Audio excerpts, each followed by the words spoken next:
Bonjour, je m'appelle Cynthia Denis, je suis chercheur postdoctoral dans l'équipe de Vincent Mirouz au grade de Clermont-Ferrand. J'ai été recrutée grâce à MyHonorAlpes et dans l'équipe, grâce à l'AFN, nous développons un projet qui porte sur les myopathies de Duchenne et de Becker.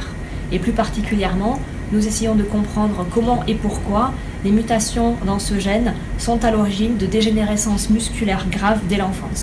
Pour mener à bien notre projet de recherche, nous utilisons la drosophile comme modèle d'étude.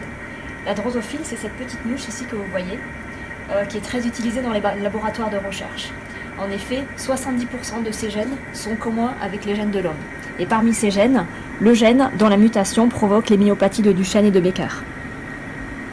Cette mouche dans les laboratoires de recherche présente deux avantages majeurs. Le premier avantage de cette drosophile, c'est qu'elle se reproduit rapidement, en une dizaine de jours, et en grand nombre.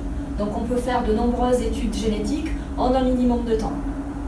Dans notre cas, ce qu'on peut faire, c'est étudier les différentes mutations retrouvées chez les patients atteints de myopathie de Duchenne et de Becker, et également mimer des expériences de thérapie génique.